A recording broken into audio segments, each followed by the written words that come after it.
choices on the camera. What?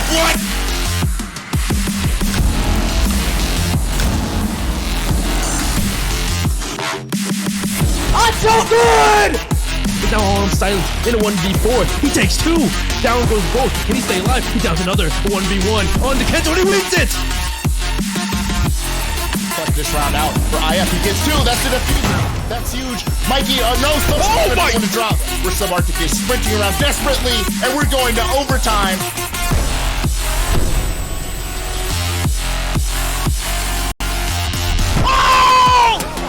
Oh my God! It's high noon. There's the 1v2. It's 5-1-1/2 for Surf.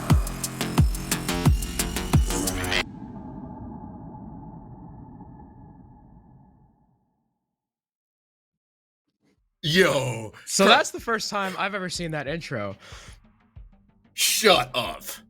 That's the first time I saw it too. Damn. Shout out to Esteem. That was even better than the original CL intro he made. God damn. That was the best intro I've ever seen. If that didn't hype you up, I don't know what will. I'm Crow. I'm joined by Cookies. And we get the honor and the privilege of bringing you opening day of SCS6 Stage 2. CJ, this is our last official stage before the Pro-Am next month. And why don't we talk about the teams, the new teams, and the returning that are joining us? Let's talk about it. I mean, we saw it in the intro. Part of them, some of the logos that were mixed in there. But let's see the graphic. Let's see by the groups, by et cetera, et cetera. Let's talk about it. I mean, Dallas Vendetta. If y'all don't have Twitter.com and you don't know that's formerly Investigation File. They've been picked up.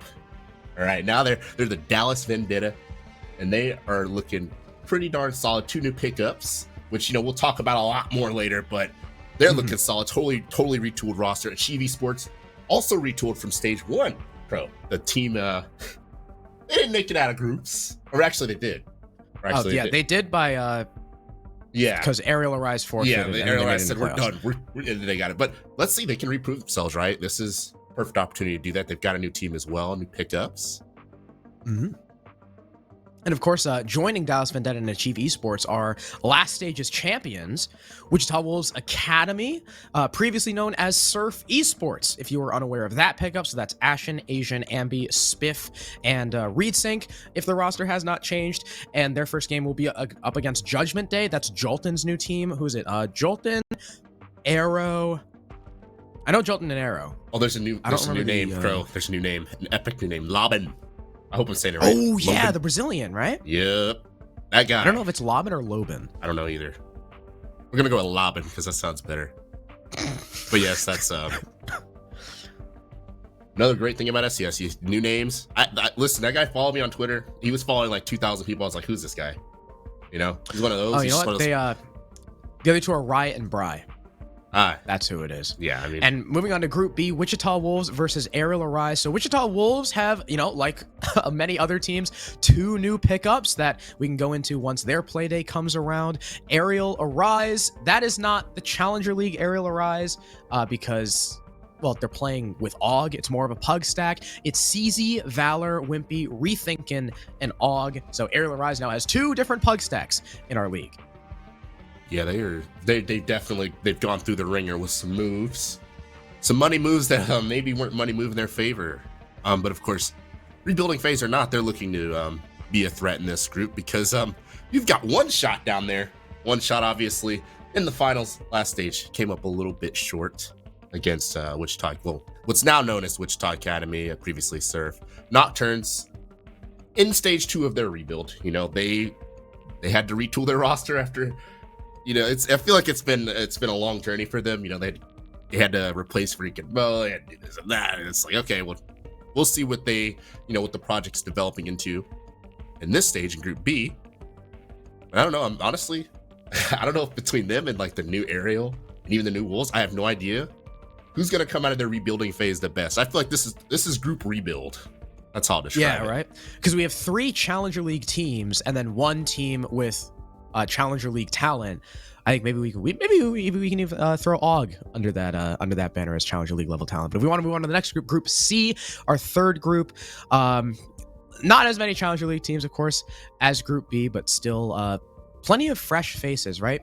Team Mystic, previously known as Two-Faced. So Mystic, the Gunner Mystic, that was Gunner, Sweater, and them, they disbanded, and Team Mystic decided to pick up Two-Faced, and they're competing against Chess Club, which is actually Gunner's new team. And he's got Mr. B at his side. I believe they have Snake as well, who has teamed with Mr. B before, if I'm not mistaken. Chess Club is actually a name that's been around for quite a while. They ended up winning an NSG event a while back, I think, and they're back to see if they can win stage 2. Yeah, I mean, we casted it, man. Summer Champs. Oh, you're right. It was one of those biblical victories, right? We were like, looking at them, we were like, these guys, they can't be real. They're not real players. In a good way. Like, they were just doing things that you did not. It's not normal. Those guys were ridiculous. I'm glad they're back together. And honestly, kind of got a buff with Gunner. Obviously, if you're confused by the Mystic thing, Mystics had about 7,000 rosters of different whatever. But this is just, like you said, Two-Faced. It's now Mystic, so that's going to be something. And Gasher's Goons, formerly Aqualix. Gasher's team has again, it's another team that's kind of retooled, Challenge League team that kind of went into SCS one way and it came out the other. They realized, okay, we got to change things, we got to do this and that. I like what they're doing with the IGLing. I'm pretty sure Exile's like on the Exile's on the IGLing now, or at least has more of a hand in things. So that's going to be interesting to see how that team performs. They actually performed really well last stage, all things considered, versus Noob Slayers. Your eyes do not deceive you. That is a recruit logo for a reason. Yep. Stove, baby. The reason being Stove, who he did break at some points and play Iana, but for the vast majority of games he played Recruit. I know he almost qualified for, I think he was one game off of qualifying for Challenger League playing Recruit as well with his team. A lot of people also know Noob Slayers as the team with Pengu on it. So maybe we'll see Pengu competing in SCS Stage 2. That could be pretty cool. But now we'll move on to our final group, of course, Group D. No, we've gone through 3. I don't actually remember who's in this group other than Aerial Rise Academy. Karn and Co. Yeah, okay. So Karn and Co., who also have made changes. West Garfield, who are not the same West Garfield that we saw in the NSG standalone tournament. I mean, a lot of the players are still the same, but again, they have changes as well. I mean, almost every single team in Stage 2 has made changes with the exception of like Aerial Rise Academy and Wichita Wolves Academy, and I think One Shot. Yeah, I mean, it's definitely prompted teams to make moves. Maybe they're not happy where they were. Maybe individuals weren't happy where they were, and they go here and there, do this and that, try to figure out some way to come out of this and go to that coveted Pro-Am, go to the playoffs, do what you need to do, shift. That's a cool team name, actually. I really like that. Yeah, that's I can't wait to you remember Synthetic? Yeah. Yeah, that's AJ owns Synthetic. This is his new org.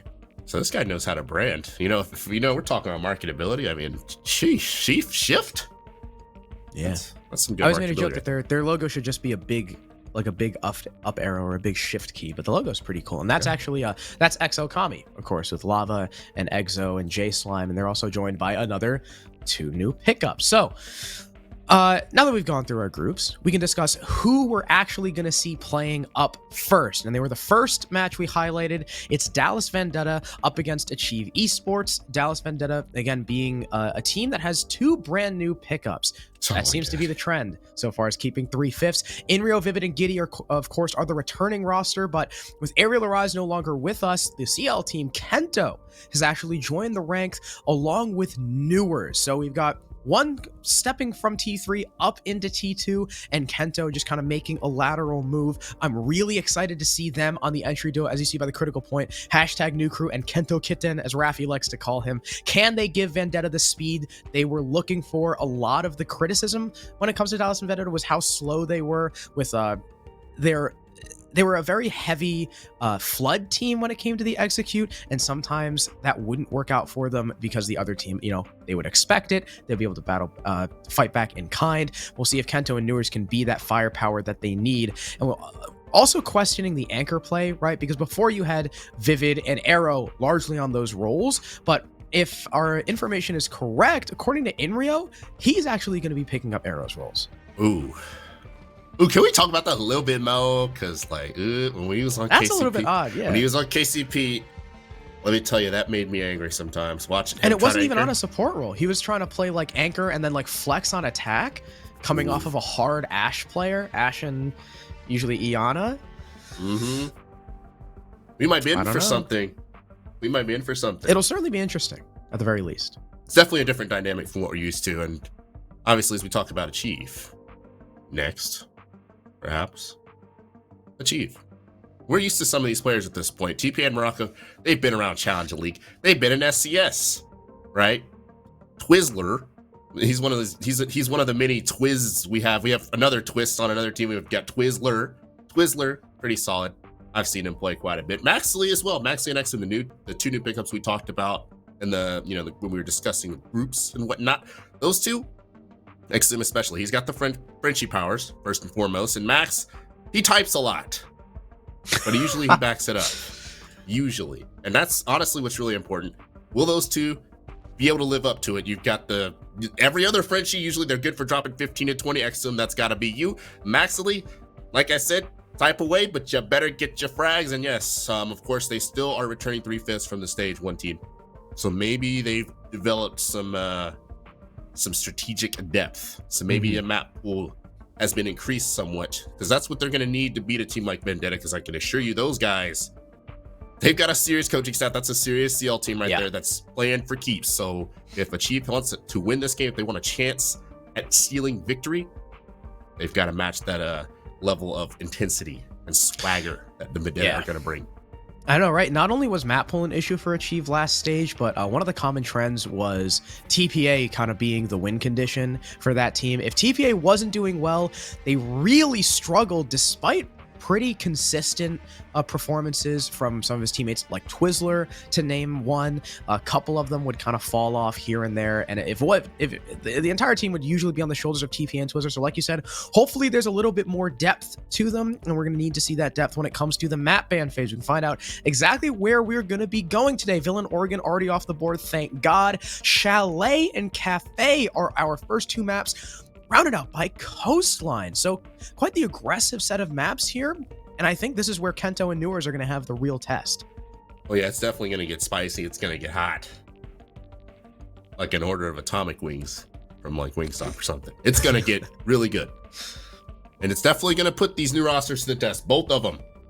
Achieved has those two new, very dynamic players. And that's putting it lightly. And of course, same thing for the VENDETTA. And these are dynamic maps. I'd say Cafe is maybe the slowest. And honestly, to be real with you, VENDETTA, going back to when they were IF, and obviously it's a totally different team now. That's what they're going for. That's what they want. On Cafe, that team, sometimes you can get a team that is, they don't get a whole lot going sometimes. It's really slow. It's really whatever. Other times, as the year went along in 2021, if we're talking, they were definitely much more decisive and faster. So hopefully we see the pinnacle of that now with the new roster. And hopefully after a year of improving, they're going to play that map well, because, map one's going to be theirs. It's going to be Chalet. And, going into Cafe. Maybe we're hoping for a VENDETTA 2-0. I mean, everybody's picking. I mean, I don't know. Why does Ty do this, bro? That's not the craziest. This one's Why kind does Ty of. always do this? I don't know. I'm predicting VENDETTA to win, but I don't think it's going to be easy by any means. So I actually, if Ty's going to do this, this is the one time I actually, I respect fair it. enough.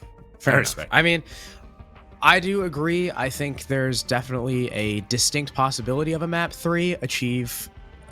Like if we don't see that Dallas VENDETTA on Cafe that actually knows how to play it, knows how to get in the building, doesn't sit on the roof for a minute and a half and outside of windows, maybe they can win it. But again, that's Achieve's map pick. Usually you expect teams to win their own map. Of course, we're going to be going on to Chalet first, a map that has a lot of depth, like we were talking about, leans into that shield play. You can also get frisky with it as well on Chalet. A lot of what we've seen from Achieve Esports is kind of a tendency to simply walk in, and I don't know if they're going to be able to do that against a team like Dallas VENDETTA on a map like Chalet. Definitely. I mean, there's definitely, we've talked about it, there's growing pains. When you mess the rolls up like this, you do this and that.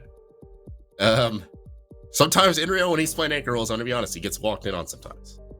Yeah. So there's a good chance. I mean, Arrow, I'm not saying they shouldn't have did this or that, but Arrow's good at preventing that type of thing, right? Arrow's solid at that roll. That's where a lot of his plus and minus came from. So Arrow's stepping into those shoes. If that's true, he's got some shoes to fill. It's going to be difficult, and it's obviously something Chief can work with, as we're going to see.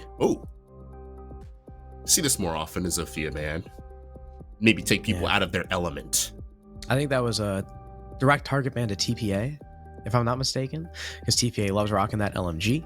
I know as well, Inrio had claimed to be better on Arrow's rolls than Arrow was, which is a quite a mighty claim at that, because Arrow was one of the highest rated players in Challenger League across all of Stage 3, playing primarily on support.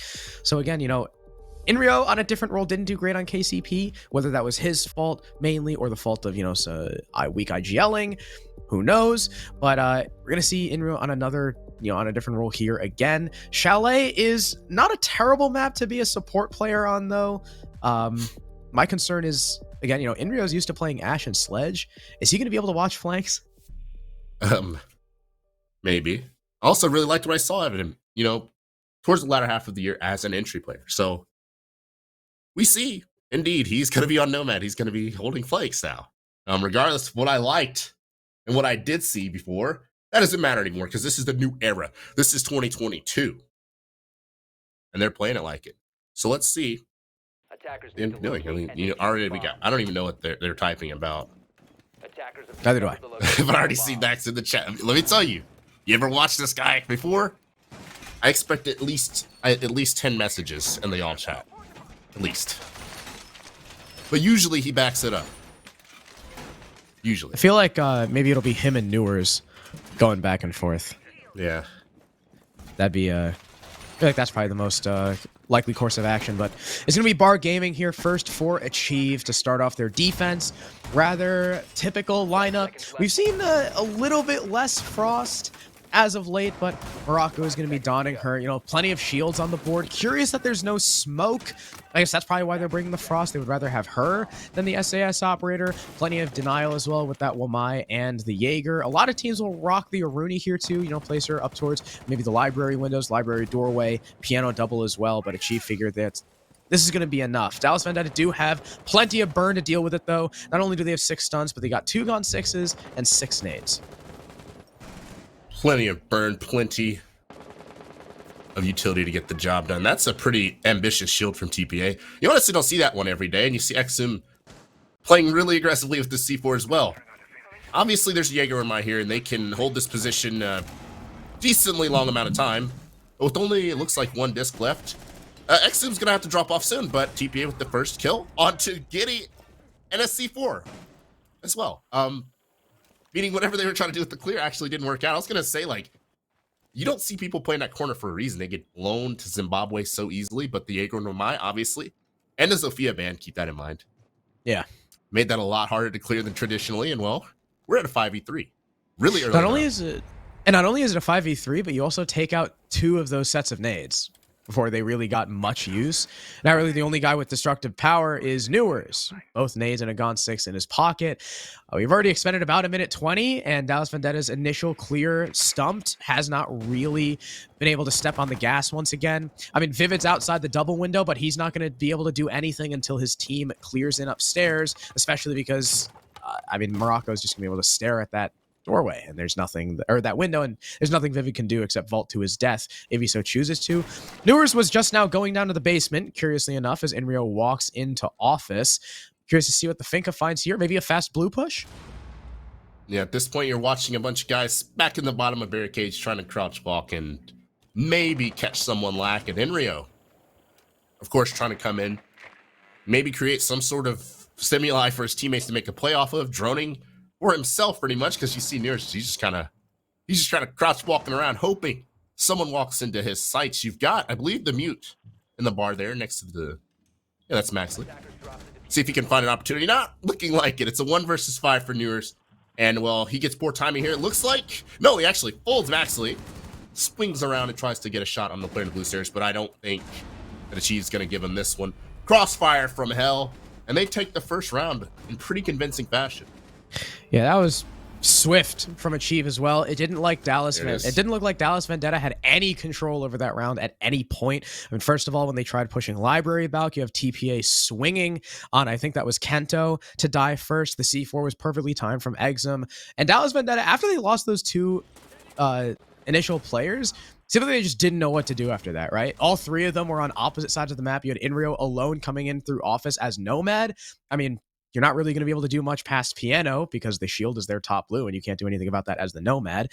Vivid was just kind of baiting outside the windows over towards the game's double window and over towards coat check. Newers tried going for a play by basement, but I don't know whether it was just mistimed or maybe Dallas Vendetta were relying on more fights to be won, but Newers was stuck in that 1v5. There's nothing he's going to be able to do there. So Achieve Esports, good round number 1. Good way to start off SCS6 Stage 2. They'll go back down. They'll go to dining, the second first floor site. They'll finally bring that smoke. And it's Maxley playing smoke, which is an odd one, considering I remember all the teams he's been on, he's primarily been that Jaeger main. But I guess Exum's going to take that away from him. Maxley will likely be on the site alone with Morocco, and that leaves 3 people upstairs. Yeah, with the Chief, this is a team where justifiably all 5 of these guys could say, I'm the Jaeger player. But of course, Exum is he's very valid in terms of being the action player for teams he's been on. So, I mean, once again, a really adventurous shield from Achieved. We see, first round, I mean, that shield in the doorway was very ambitious, and it paid off. And obviously, once again, we've got one sitting in the master door with holes in the wall facing into office. And that's exactly where, I mean, Dallas Vendetta's push is going to come from. So, look at this. Alibi clones and whatnot. Obviously, if someone gets on the big window, this is like, you shoot the clones. This is a rocket surgery. But it might be just enough, obviously with the gun skill and dynamic play that Achieve can bring, might be just enough to throw the Vendetta off. Especially as, again, they're trying to adjust to new role. I mean, Inrio this is a guy who was previously the action player for them. He's going to be sitting on flank watch now. You're really going to have to see someone like a Kento, the newers, come through early on in the round instead of, crouch walking around like we saw in the latter stages of last round. And, well, that's not at all what you want to see. That's quite literally the opposite of what I was just talking about. Newers taken out early by the alibi.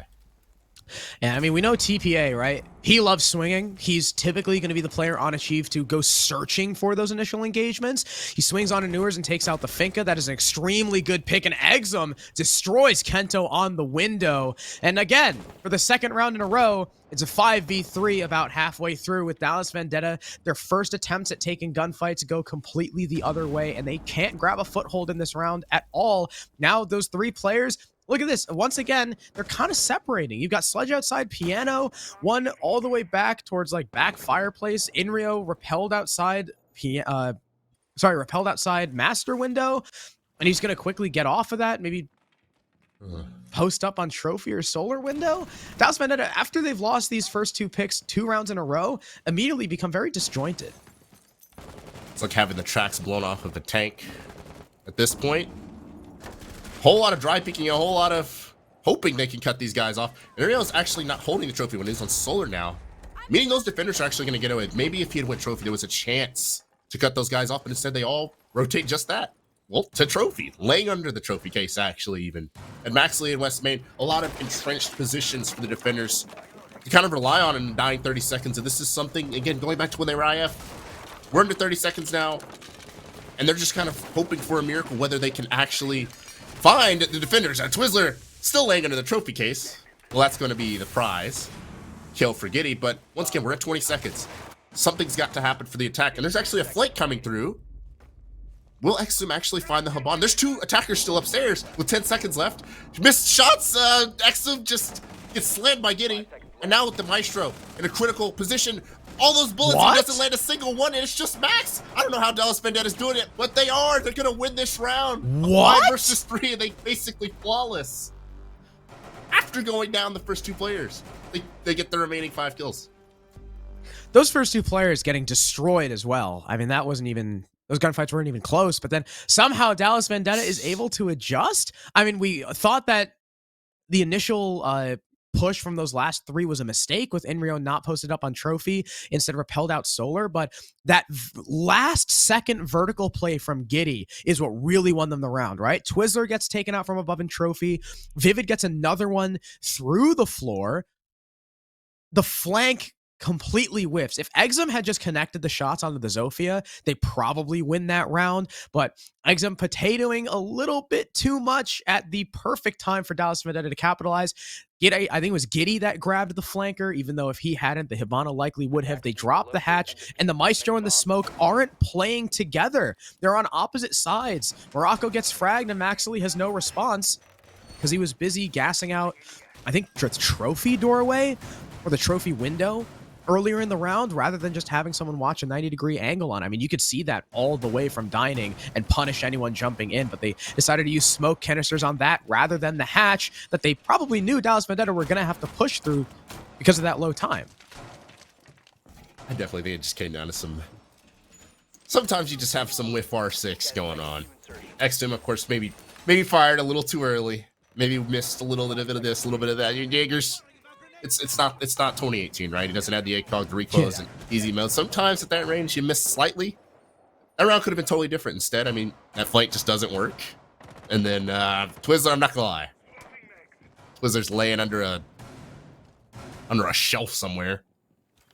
Probably could have played a more respectable position, would have probably lived a little bit longer. And those little things will cost you. Vendetta, obviously, good enough team to punish even the slightest mistake. And that's a slight mispositioning. And Twizzler, honestly, lucky to walk away. He only took like 20 damage for that, which is insane, but he'll live for now. Yeah, I really thought Newers was about to land the headshot there. That would have been an incredible one, but I thought he did.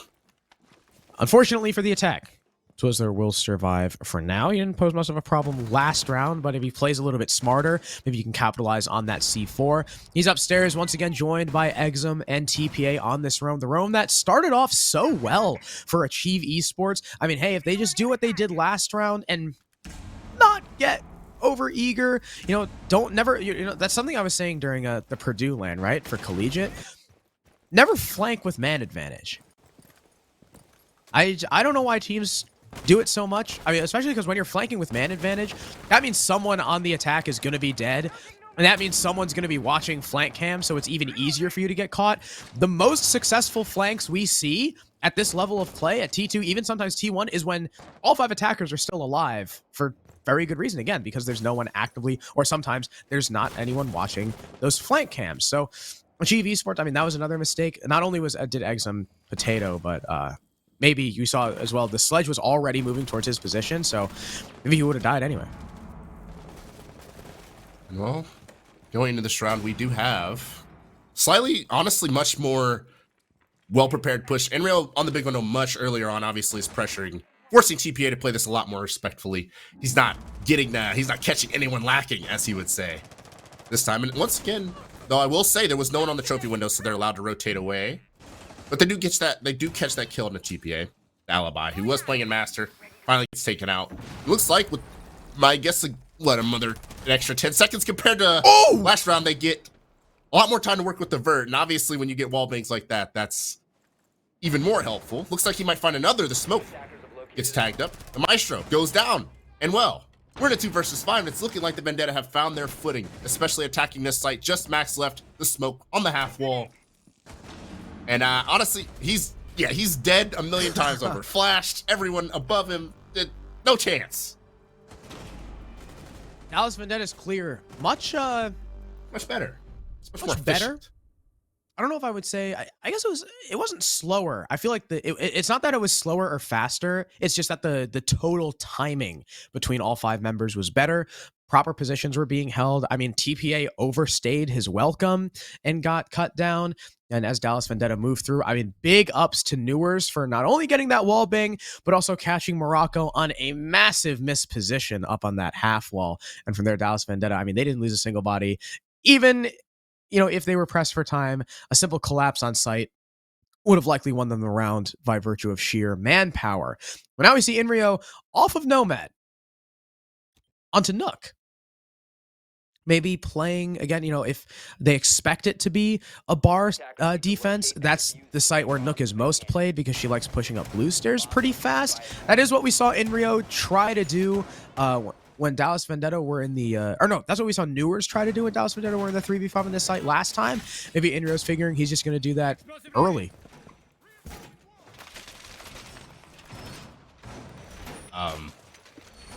Yeah, we are looking at a knock.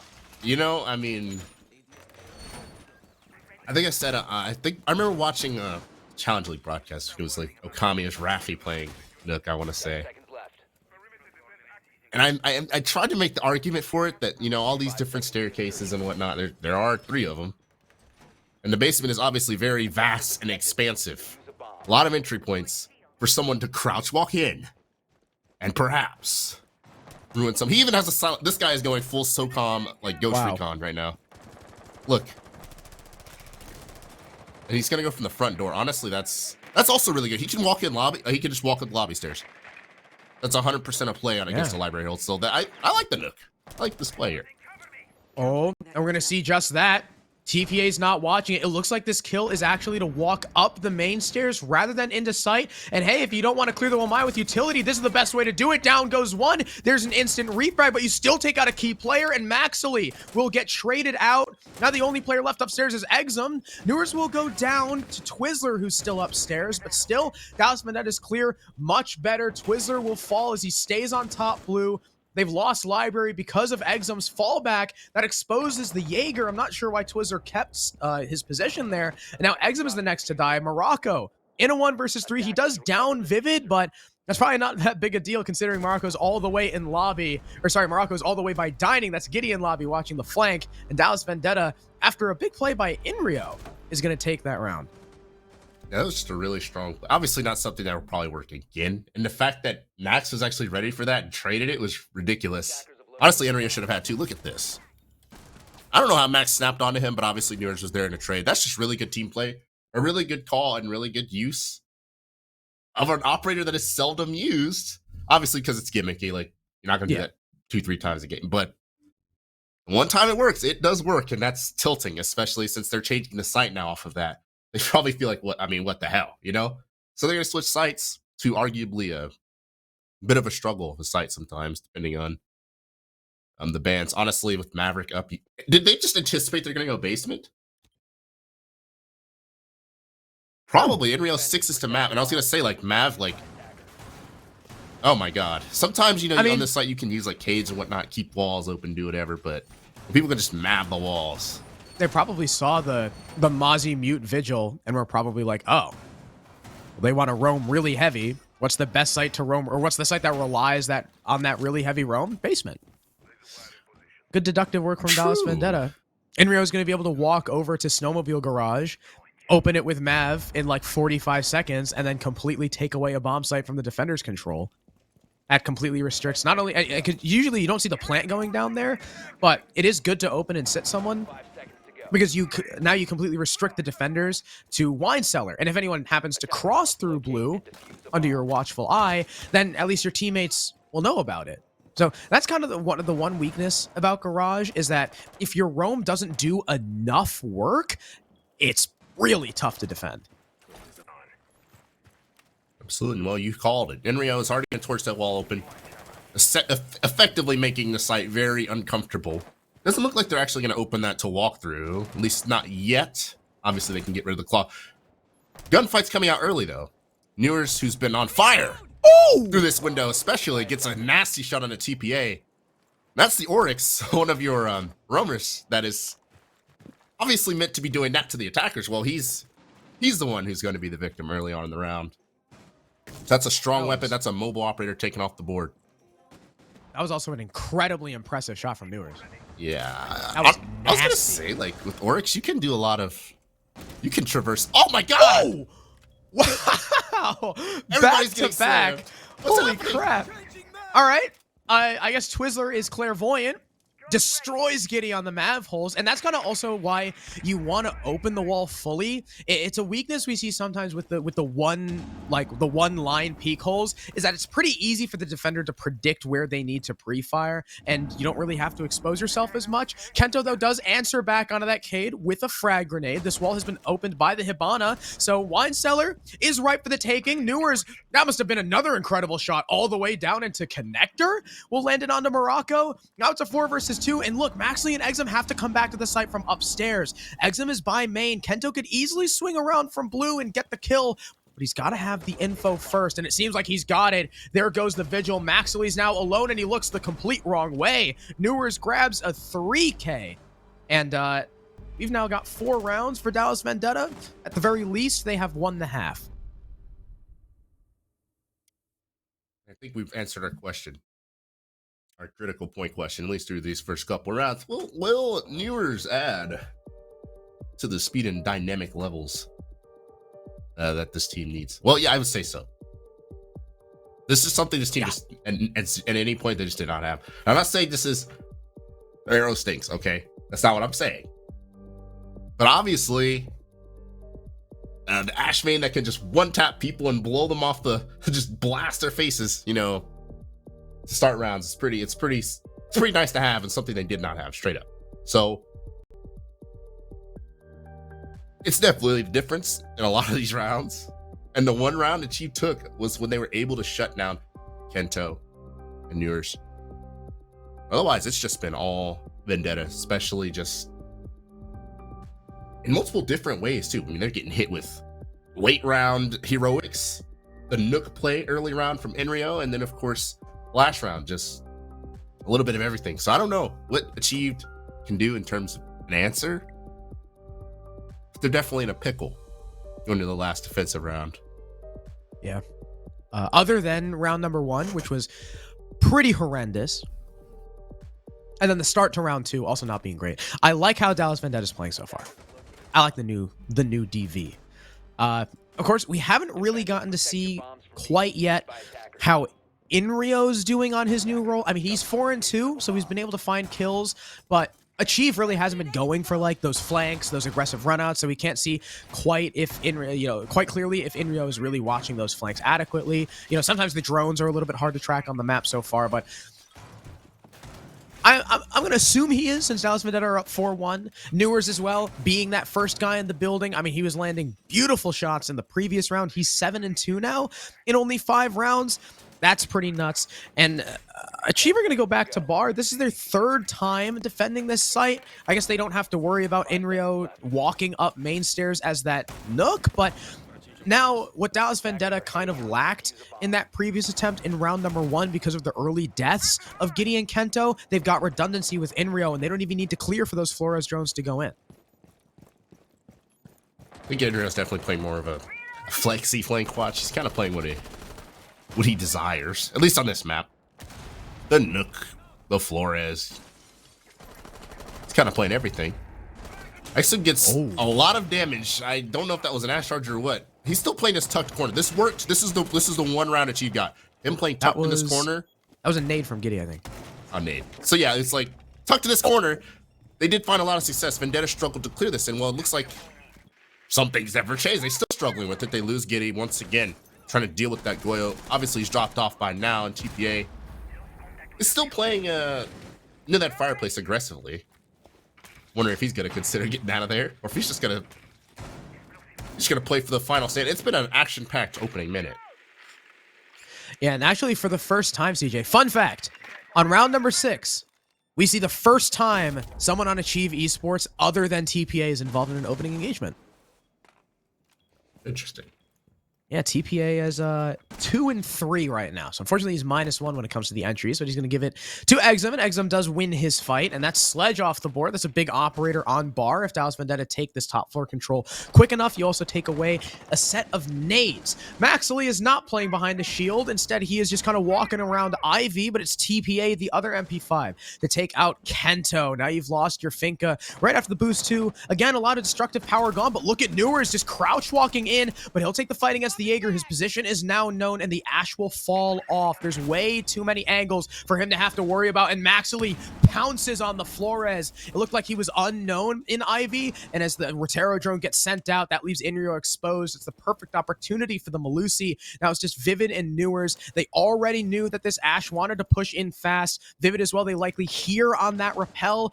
These defenders, they know exactly where these attackers are, and DV only have 50 seconds to play with. Not a single position on the anchor or on the roam has really been flushed out at all. Achieve Esports should be happy to just sit still and let the attack come to them. No one's watching the default, though. Newers could potentially come in for a quick sneaky play, but as Vivid opens that window, it has kind of revealed the intention. You can see a couple guns staring at where Newers is coming from. The Ash has not found anyone just yet. I don't think he knows about Morocco either. He's shooting at the ceiling, and Morocco blindsides him. Vivid can't make any headway either. Achieve Esports will end the half with a flawless round.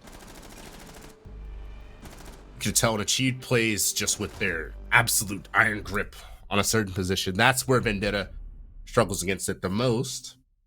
Both rounds Achieve was able to take was just them pretty much holding positions that are traditionally given up a lot earlier. I mean, that corner in library, you don't see people just sitting there. But obviously, it works for Achieve. It worked for them twice. And then, of course, we saw the Wamaya. He was the only, I'm pretty sure he was the only one up there. Obviously, someone was on the blue stairs, but playing across, but he's just sitting there. And he's not retreating. He does not give up his position. He does not retreat from his post. And obviously, Vendetta struggled clearing it. So, why not hold there and why not force them to earn it? And obviously, they weren't able to earn it, at least that round. We see Vivid is thinking about what he wants to do before he moves there. But we are going to Kitchen first for the Vendetta as they go into their defensive half. Now, Newers is actually going to be playing the Echo. So this was one of the questions we were asking. Who's going to play the roles that Arrow played? It's looking like Newers is actually playing. I mean, traditionally, Arrow is the Echo. Yeah. So this is interesting. Arrow as well, right? He gets aggressive when he needs to, but otherwise he's generally a passive player, you know, on operators like the Echo. I don't think I've seen Newers on Echo, and we just saw him how he was playing on the attack. Hopefully he doesn't get a little too overeager, because that Echo, you know, that's someone that you want in the dying seconds of the round, not someone you want to risk peeking out early or taking gunfights. You want to avoid those whenever possible. He is downstairs though, so if Achieve decides to full clear the middle floor, then Newers might be forced to take some of those fights, but Kento is also all the way by library. Seems like Achieve are going for a library overtake. Exum is already in games as well, starting to move through, looking to maybe walk up the blue stairs towards the back. Maxley has already jumped in library as well. Kento looks like he doesn't want to deal with that. He's fallen back to the site. Or not to the site, but above it. So there are a lot of moving parts here. So I hear an Echo MP5 just going off. Newers has been, once more, as I describe, as the action player for the Vendetta. The guy who, he hits the clips. He's the one hitting the quick leans, making things happen. So to see him on Echo, I'm really curious to see how that pans out over the course of this round, especially. It looks like Achieve's just kind of biding their options right now. Obviously, they're clearing out offices, making sure no one can look down onto that B-bomb, which at least for the moment, it looks like they successfully done. Doesn't look like anyone from Vendetta's anywhere near that area. Looks like offices is theirs. Whether the second stage of this round, opening this wall and of course getting that bomb down and having to deal with Newers on that half wall goes their favor is something that's yet to be seen. You have Kento and getting on top of each other, but again, they're kind of in an ineffective position. From here, you can't stop them from planting on that B bomb, so there's gonna have to be some retakeage going on. Looks like I want to say the Sledge TPA is tasked with holding that flank above and ensuring that no one retakes offices. That's a tall task. He's got 3 defenders to deal with up there, so keep an eye on that dynamic. Vivid's actually playing the half wall now, and Newers opting to play more of a long angle. Oh, just shoot. Oh, somehow doesn't land the headshots. He sees a foot but doesn't hit the head. That's just a game of inches right there. Kento goes down again. That is the flank watch from TPA above. That's so crucial to this attack. TPA is actually playing this very aggressively. He's standing in front of a bulletproof. What kind of maniac does that? Max takes down Newers in the site as well. That's one of the anchors. That's one of, obviously, the plant denial operators, meaning something is going to have to come through for Enreal. Something from these defenders above, otherwise this plant should go down with ease. I say, Vivid's in this corner? How did he get there? The wall's wide open. Vivid's just there. I guess that's just down to inadequate coverage. What? Giddy as well, right through, protecting the fallback, catches Exum. Inrio attempting to take out the top floor player, gets cut down by TPA. That's the Sledge's second, but the time is so very low. Vivid is just sitting right under the hatch. He'll be able to easily kill this Sledge with a single bullet. He looks away and catches the Nomad, but there's no trade from TPA. And there's Giddy once again with the well-timed backup. Dallas Vendetta, despite the top floor hold not necessarily going completely their way, the anchor game was beautiful. I don't know if because I was talking about how TPA was up there. At the end, we saw, I think the Ash was up there with them. So that was one less person that could have had eyes on the breach below. Yeah. And well, he got C4'd by Vivid. That was very strange. Honestly, it's one of those things you'd have to look at the replay, how in the world Vivid got there. But it's like, maybe using that C4. Maybe like the... So he C4'd to one person on the breach or the person above? No, he C4'd the person above, and maybe just like... What? As Maxley killed the Echo, figured that the Hibana was probably droning, and just moved on in. I don't know. I was probably just timing. I don't know. I mean, let me tell you. You don't often see someone get to that spot and live to tell the tale, but he did. So the Medal of Honor goes to Vivid. I don't know how he did that. And honestly, that was pretty much what won them the round. I mean, he denied the plant. From there, Achieved kind of went into full disarray mode once they realized, oh my god, we've lost control of the situation. And honestly, they've kind of lost control. I mean, we're at a 5-2 lead now for Vendetta. Chiefs started out hot. They had rounds. It was looking like, you know, they were handling the entry game. And they were handling the early round pressure from Vendetta very well. Looked like they were very much a match for these guys. It seems like the rounds are just kind of getting away from them.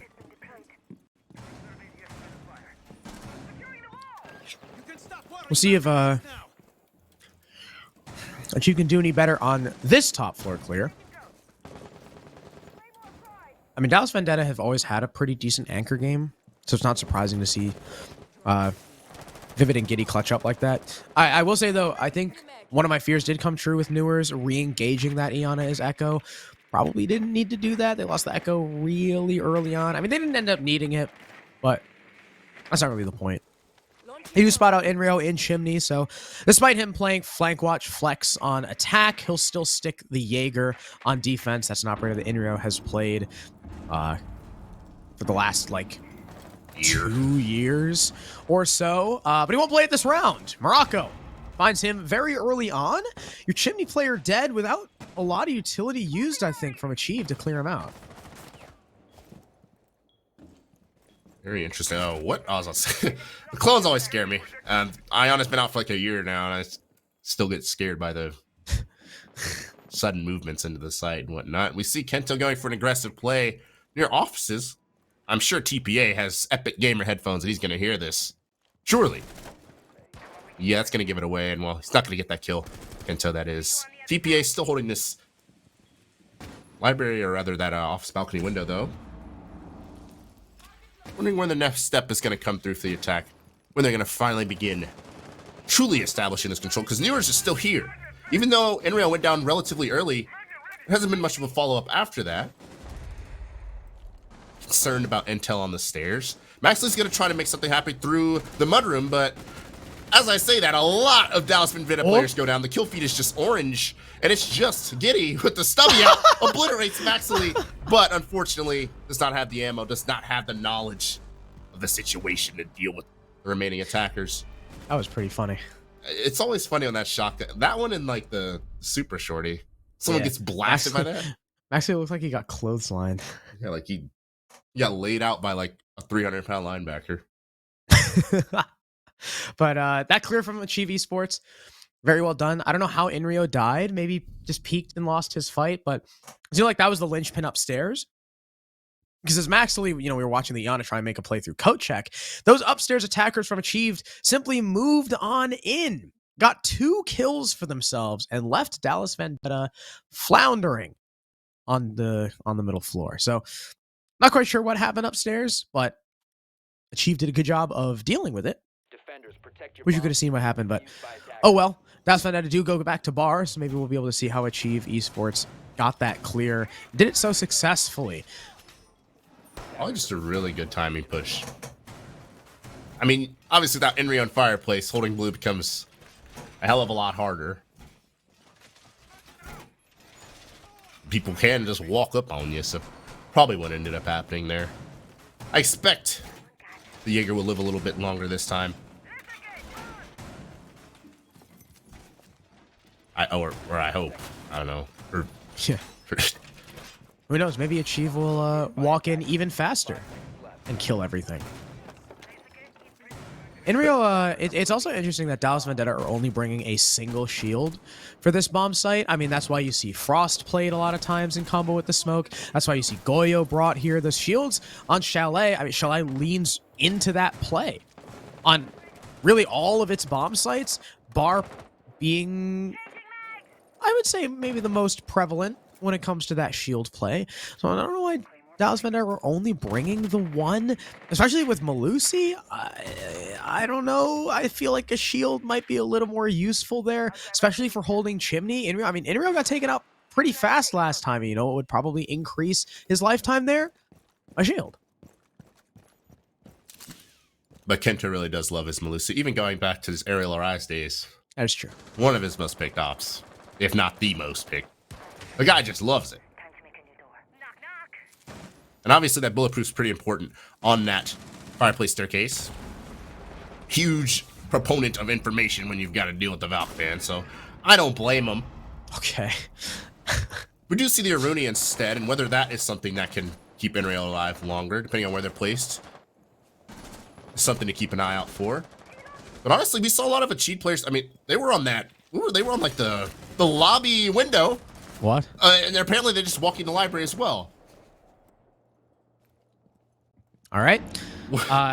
Inrio, I mean, at least he's traded out, right? At the very least, Eon is dead. You've also still got Newers over in Piano. Top Blue still being held by Giddy.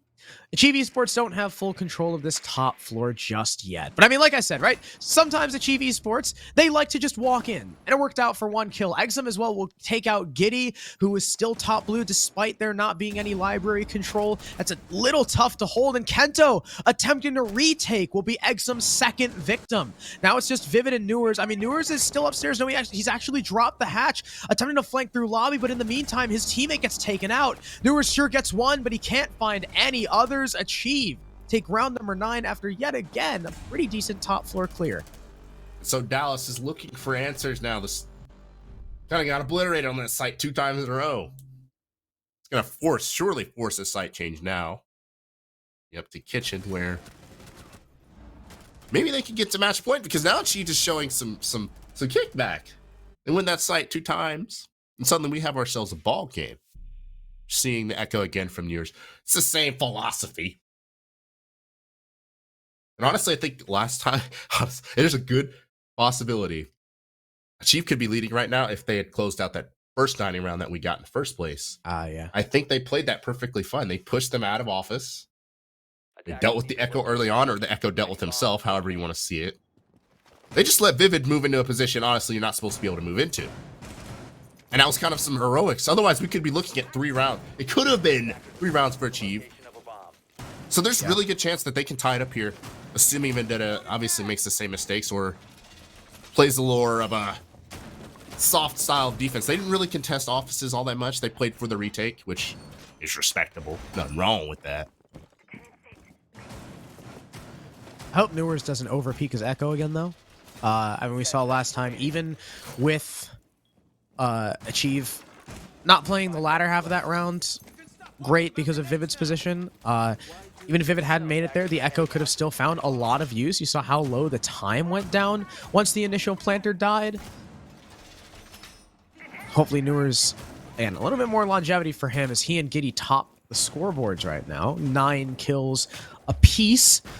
Both of them doing very well for themselves. Achieve will once again start with their north overtake. Northwest over, I guess, technically. Starting in from library in games, droning out, making sure there is no roam presence. But, like, I mean, again, Dallas Vendetta are completely cornered off to the site and what's above it.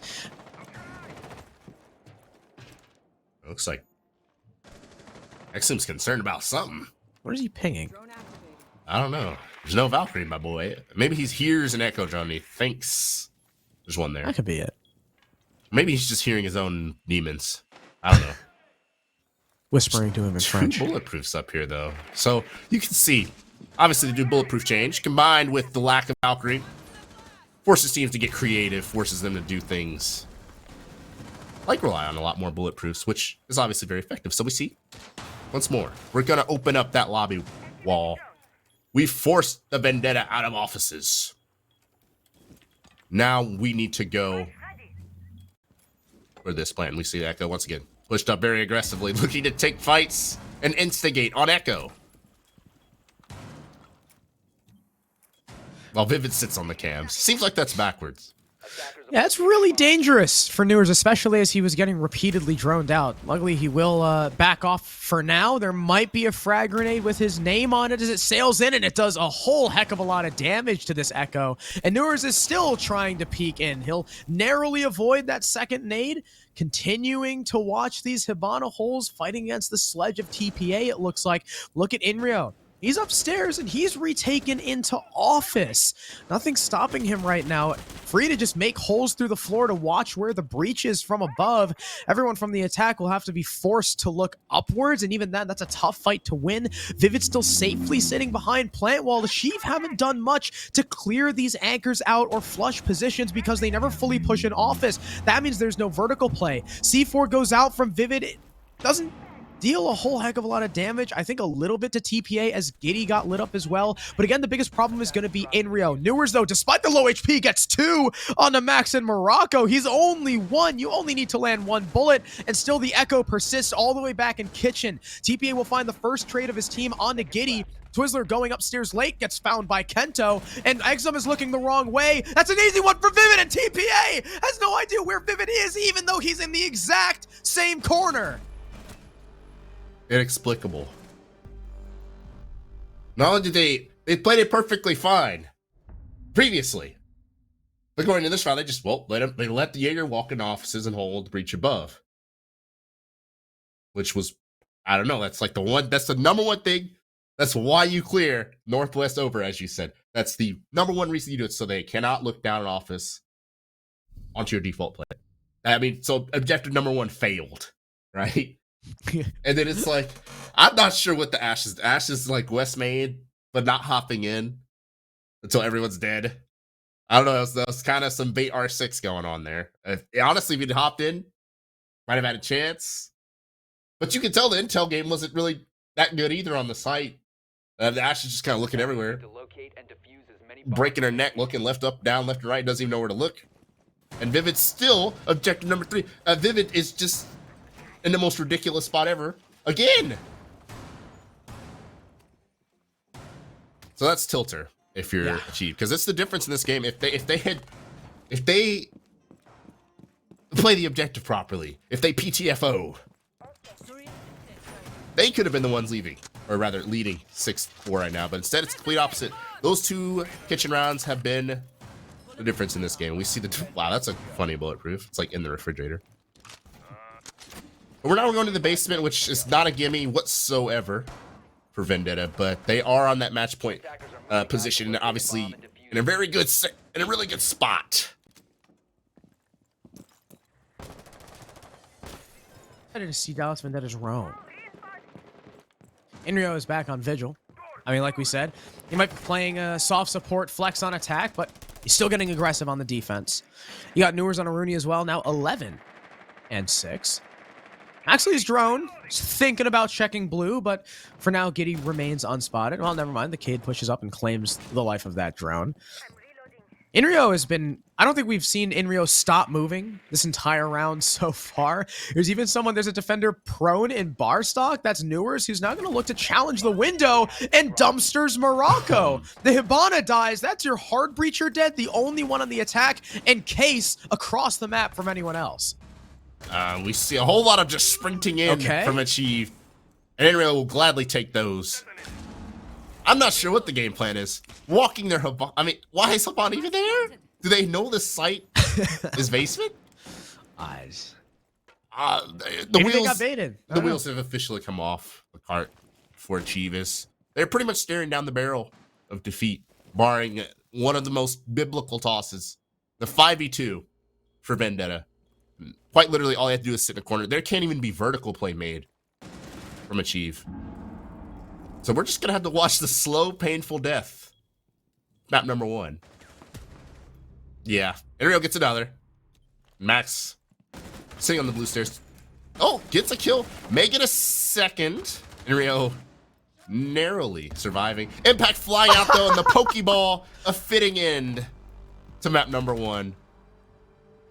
Vendetta take it, and going to map number 2. What can Achieve do? Not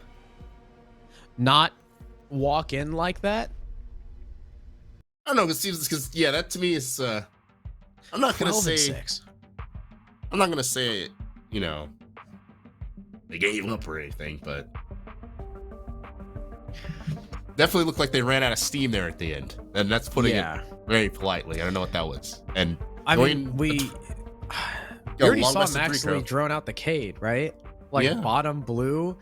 I don't know if they assumed it was bar. I mean, Morocco got it handed to him by Newers there, and then 2 people decided to simply walk into lobby without staring at short.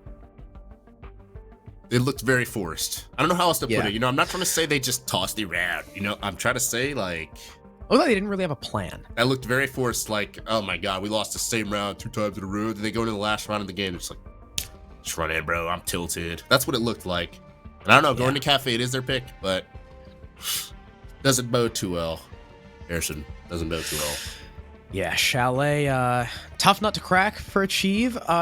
They had a decent streak going in the second half with those 2 bar attacks, but once Dallas Vendetta figured, hey, what if we stop going bar? Achieve couldn't take another round. So, well done, Dallas Vendetta, for winning the first map of stage 2. Chalet goes their way 7-4. I mean, 12-6 for Newers. Tremendous performance from him. That's a fantastic rookie map.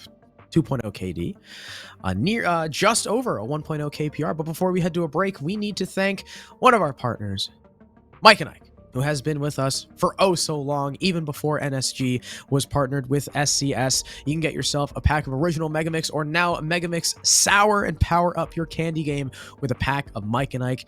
If you want to play like Newers and slam everything in your path, whether it's a Rooney or Ash or even Echo, get yourself some fruity chewy candies, CJ. But as you can see at the bottom of your screen, Cafe is coming up next. But before that, of course, we have to take a short intermission. Do not go anywhere. We'll have map number 2 just after this.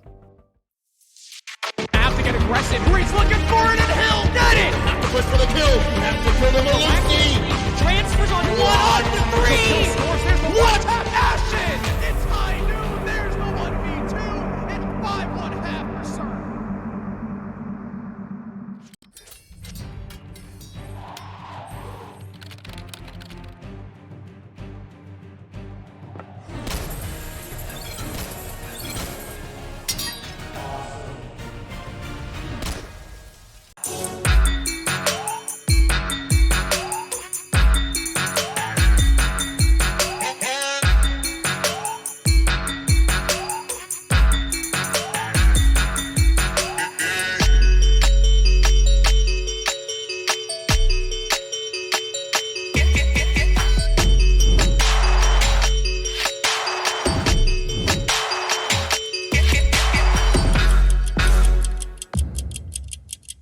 Welcome to the NerdStreet Winter Championships, featuring SCS6, a yearly open tournament series hosting the best players and teams North America has to offer, culminating in a community favorite, the Pro-Am. So let's discuss format. During the Winter Champs season, SCS6 will consist of 2 stages, where each stage begins with 2 open qualifiers. Once Stage 1 is complete, there will be an additional tournament offering 1 more qualification spot prior to Stage 2. Through participating in SCS6, players will acquire leaderboard points and cash prizing. The winning teams from Stage 1 and 2, as well as the additional tournament, will qualify for the Pro-Am. The top 2 teams from the leaderboard will also qualify. As we approach the end of the season, the final qualification spot will be determined through a last chance qualifier. The grand finals of the Winter Champs SCS6 will feature the return of the Pro-Am, where the top amateur teams have an opportunity to define their talent against the North American Pro League. But in the end, only one team will be crowned Winter Champs. Sign up today and make history. There once was a tournament during the season of snow, filled with contenders of might, with names Deez, Ligma, and Joe. The road was a trying one, wrists aching with cramps. In the end, victors rose. We called them Winter Champs. Before they departed, they left us these words. Our journey's just begun. All thanks to the nerds.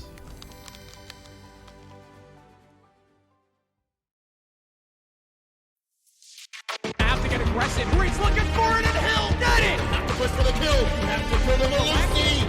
Transfers on 1-3! What a passion! It's high noon, there's the 1v2! It's 5-1-1/2 for Surf.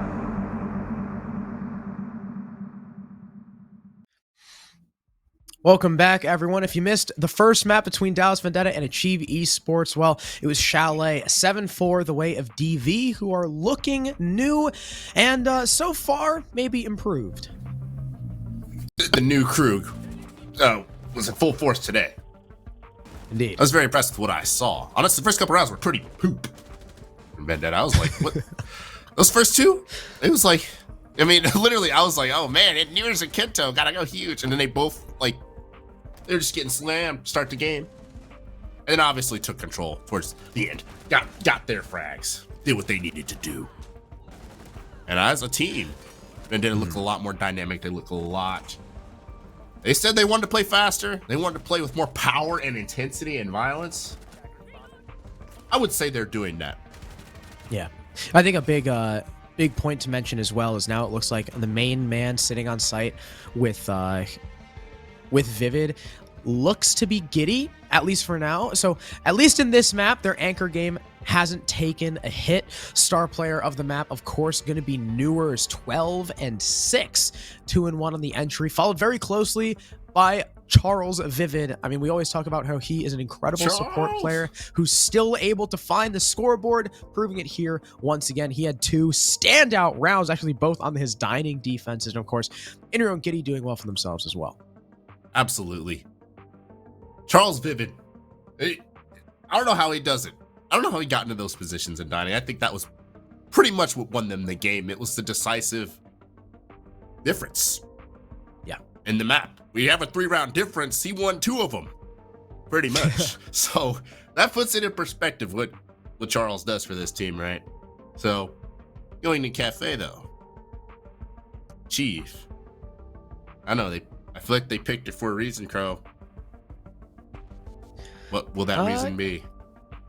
I mean, Cafe can be a relatively simple map, depending on what the bans are, how the teams are playing. I mean, Achieve, I think they played Cafe in the previous stage, and they beat In Control on it.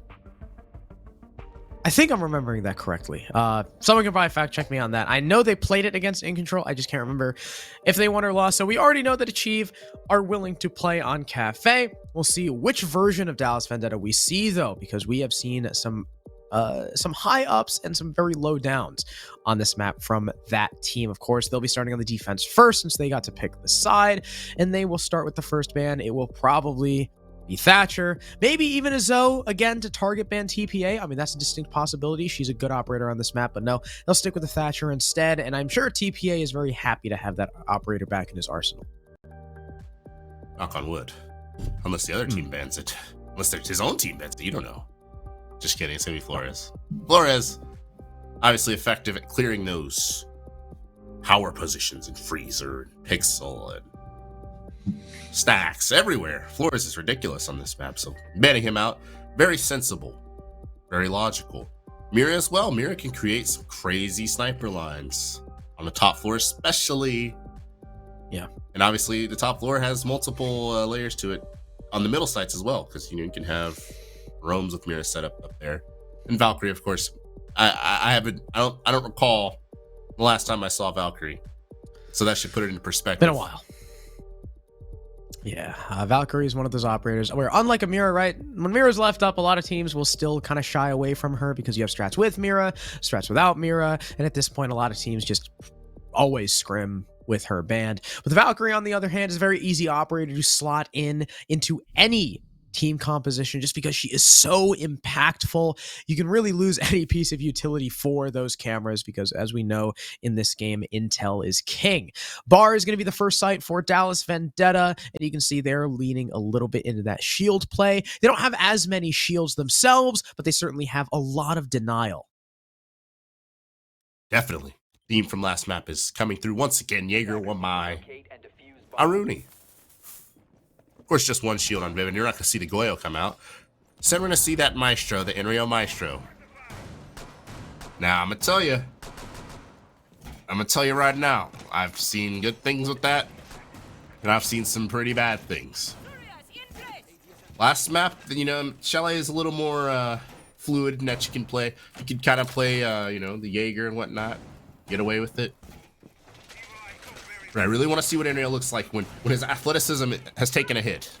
You know, Maestro's not a quick, you know, you can't fly around with Maestro like you can with Jaeger. So let's see how that changes how he plays. Of course, Nearest were once again rocking the whammy. And with the Jaeger and the Aruni together, that should present some sort of obstacle for the attack as they try to clear through Pixel, assuming that's what they go for. I hope so, considering they don't have the buck, which usually indicates cocktail clear. Random uncontextual glass breaking always spikes my anxiety. Yeah. You know, so you never know. I don't even play the game like that anymore. Like, but the sound of someone smacking some glass or getting an instant kill, which quite literally almost happened just then. It's something that's gonna live with me forever. Like, I have nightmares over it. Yeah, I'm sure Newers is thanking his lucky stars that he didn't get immediately destroyed at the start of that round. So not only can he stay in Pixel, but he can also keep regenerating those Wamai discs and make it harder and harder to clear the shield. He also got Kento down below his Jaeger. Not sure if he's been droned out. He's got holes in the top of the red wall to watch the hatch. Very interesting angle there from the Jaeger. You can see... Ooh. Yeah, actually, you can see the drop down, I think, through the humidor. That could be a impressive angle. He might catch the Hibana as she drops. Maxley is already off the board thanks to Newers, who, despite the low HP, is still playing around his shield because it has not been clear, despite the plethora of utility you have at your disposal on the attack. We've now got a minute and a half left. We have eclipsed half the round, and Achieve Esports aren't even in the building yet. There it is. And unfortunately, Kento. Yeah, I was gonna say the reaction you'd have to hit is probably the one downside. Of course, Newers is still holding Pixel, and his shield, more importantly, is still up. TPA, even with his, or rather, it's not TPA, it's Exum on the LMG. Even with it, it's not enough to deter this madman from sitting on the shield. I mean, considering that's not really a mad thing to do. They didn't actually clear the shield all that well, to be completely honest with you. So Newers naturally should sit here, and he should resist the man, the system. Exum's just spraying wildly into the bar at this point, trying to find some... Wow. What just happened there? I don't know. Trade of the century. Which I guess is something, but still, this is not a good position to be in if you're an attacker. Literally nothing is open. A lot of intel staring at you. And more importantly, Exum has no health. So, nope. I wouldn't, and Vivid bet on the attack here. Vivid still has 2 gas canisters as well. I mean, if Exum breathes in 1 puff, he's likely a dead man, and he's going to have to be the one to cover Morocco on the plant. So this Zoe is effectively going to be in a 1 versus 4 with no HP, but Kento will retake Pixel. Exum not expecting he gets cut down with relative ease, and now it's just Morocco with 9 seconds left. He's not going to be able to do anything to save this round. He takes out 1, but doesn't really matter. Kento, who had a very slow map on Chalet, well, he and Newers will find all 5 kills in round number 1. Impressive. But also, we gotta start asking some questions here, Harry. Okay? Where was all the utility for Pixel? I don't know. To be fair. Why were they on the roof until a minute 20? To be fair. Pixel shields sometimes, especially when Newers is peeking you, this guy is could fry you off a rappel. Or That's true. Maybe he just killed them before they got the chance to use the utility. it's hard to burn sometimes, but there are ways to burn that without exposing yourself. So I'm just wondering what the issue, it's one of those things where maybe the engine wasn't as oiled as it should have been for the attack. Because it's very doable. It's not like a pixel shield. This isn't, this isn't advanced physics, right? You just shoot your things in there and clear it. That just never happens. So Newers just sits there and gets a 3K. This, sometimes it's not any more complex than that. Yeah. And Newers, if he's going to continue to be on fire from last map, we can expect him to be hitting all those shots. I mean, the first couple were had to have been beautiful. Get those guys off the rappel. Now Dallas Vendetta will go to the first floor. And Vivid's bringing a not often seen operator, Legion, who has heavily fallen out of the meta. We kind of know Wichita Wolves to be the Challenger League team that, if anyone will bring that Legion consistently. We see it sometimes from one shot too. I think it's oh, who plays the Legion on one shot? Kilo? Slippery? I think it's those two. One of them dudes. But as Dallas Vendetta would join them, bringing the not often played operator. I'm curious to see where Vivid plays. I mean, we could talk a little bit more about why you don't see it. Obviously, the nerf, he got nerfed, where you can't see through the walls exactly where your leash line went off, so you're not going to see pre-fires from 1,000 miles away, or know where someone is, even though you don't actually hear the mine. That type of thing isn't possible anymore. And they're giving up. They had a Rooney, for example, last round, not this round. Maybe giving up an extra C4 to have an operator that does have a good gun. It's a very solid gun. Probably a top 5 weapon for defenders. Yeah. But you know what it might be? Bulletproof. Oh, that's right. Legion does bring a bulletproof. I mean, there are plenty of operators who bring a bulletproof. I mean, a Rooney brings the bulletproof, so kind of interesting that if they were playing for that, they don't bring her as well. But it's also right. The goo mines without those symbols, sure, you can't see if someone hits them cross map anymore, but if they're placed in and around an anchor position or nearby someone, they do give a very loud sound cue, so you still do get that early warning factor. He also slows down the attack quite a bit. If you know Achieve are going to take a while to get in the building, Legion could be the perfect operator to make them take even longer once they're in there. The nade actually goes down to the floor. Maxley cannot clear the Electro Claw on this hatch just yet, even though Achieve Esports look like they really want to go for a freezer take.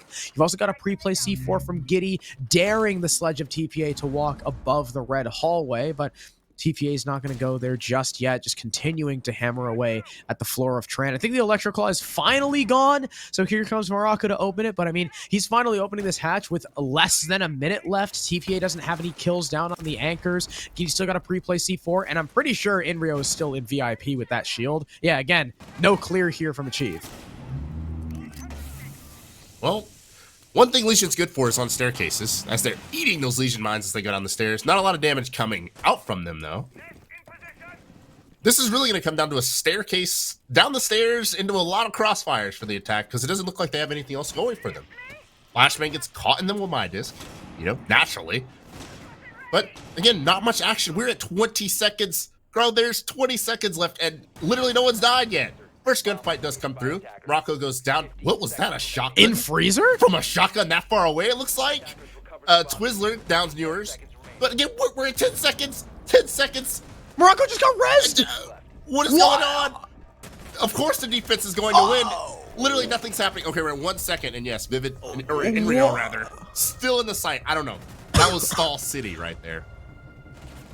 To where Inrio, what? I thought it was Vivid because Vivid always wears that smoke uniform and he's usually smoke. But wow, that's funny. That was just... What the hell just happened? They are stalling like crazy. And considering this is their map pick too, that is not a good sign. They act like they've never seen any of this before. Yeah, I mean, that should have been a relatively straightforward take. Nothing that Dallas Vendetta did was weird at all, right? Like there was no penguin strat in that round. There was no reason for them to waste 2 minutes and 40 seconds on the middle floor. I mean, so first of all, it took them like 2 minutes to drone in and actually move and fully take middle floor. as well as clear the Electro Claw, which should not be that hard. He just straight missed that nade. I don't think he... Is he normally on nades? Because I'm pretty sure you throw the nade on the shelf, not on the floor. You have to have it elevated, because otherwise it won't touch the ceiling. And then you have, right? Then you have Inrio still on VIP shield. He actually 2-pumped the Hibana, I think, who went down in freezer. Yeah, that was ridiculous. And then Achieve Esports with 20 seconds left and no control whatsoever. Go for the pickup on the Hibana. Actually, I don't know if they were picking up the Hibana on purpose or if he tried picking up Case and then just got stuck in the res, which is a possibility. But either way, they waste time picking up the Hibana. Morocco dies anyway because he's 1 HP. Inrio is allowed to push out VIP because the last attacker is like red stairs while Exum's trying to plant in sight. So that round made very little sense from a spectator's POV. And hopefully Achieve can find some sort of solid answer here on their attack. In this first site rotation, their last opportunity is going to be on reading. Definitely seem out of sorts right now. Even going back to the last round of the first map. So I'm just wondering, it's the D word, decisiveness.